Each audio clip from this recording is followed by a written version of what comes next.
Մայրության և գեղեցկության տոն։ Բարև իմ շատ սիրելի փոքրիկներ, այսօր ուզում եմ ձեզ պատմել մի շատ յուրահատուկ տոնի մասին, որը նշում ենք ամեն տարի ապրիլի 7-ին։ Մեր կյանքում ամեն օր մեզ սիրող, մեր մասին հոգտանող մայրիկների տոնի մասին։ Հայաստանում այս տոնը պաշտոնապես նշում ենք 1995 թվականից։ Ըստ լեգենդի, այսօրը Սուրբ Մարիամը լուր ստացավ Հիսուսին ունենալու մասին։ Այն մասին, որ նա շուտով մայրանալու է։ Սիրելի փոքրիկներ, այս տոնը հրաշալի առիթ է մեր մասին հոգտանող բարի կանանց պարգևատրելու համար։ Դա կարող ենք անել նրանց ծաղիկներ կամ օծանելիք նվիրելով։ Կարող ենք գեղեցիկ նախաճաշ կամ սուրճ քաղցրավենիքով մատուցենք անկողնում։ Կարող եք նաև գեղեցիկ նկար կարևոր ուղերձով նվիրեք։ Կամ նրանց սիրելի երգը սովորեք եւ այդ օրը երգեք։ Փոքրիկներ ջան, դուք կարող եք այդ օրը նրանց համար գեղեցիկ պիկնիկ մաքուր օդում կազմակերպեք կամ հրավիրեք նրանց թատրոն կամ կինո նայելու։ Նաև կարող եք տան գործերը անեք նրանց փոխարեն կամ հրավիրեք ձեր մայրիկի սիրելի ընկերուհիներին ճաշի,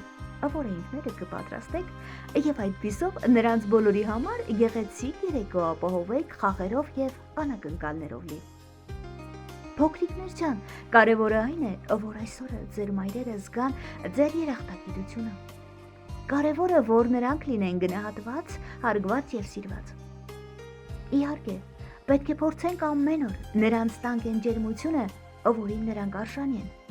Բայց այս մեկ օրը պետք է լինի ել ավելի հիշարժան։ Պատկերացրեք մի պահ, թե ինչպես կլինի մեր կյանքը առանց մեր մասին հոգտանող այս հրաշալի կանանց։ Ջանիկներ, գրեք մեկնաբանություններում, թե ինչով է ձեր սիրելի մայրիկը կամ տատիկը յուրահատուկ։ Մենք հույսով ենք, որ ձեր մայրիկները կունենան այսօր գեղեցիկ անակնկալներով, ջերմությամբ ու հիշարժան պահերով լի մի օր։ Եկեք այս ապրիլի 7-ը դարձնենք տարբերվող մյուս ապրիլի 7-երից։ Եկեք մեր բահապան հրեշտակներին այս անգամ իսկապես զարմացնենք մեր անակնկալներով։ Քանի որ այս տեսանյութից հետո հույսով ենք, որ իմացաք ավելին այս գեղեցիկ տոնի մասին եւ ստացաք նոր գաղափարներ այն իսկապես հիշարժան տոն դարձնելու համար։ Սրտան շնորհավորում ենք բոլոր մայրիկներին եւ տատիկներին։ Մինչ նոր հանդիպում, ջանիկներս, ձեր Սոնա Մուրաքույր։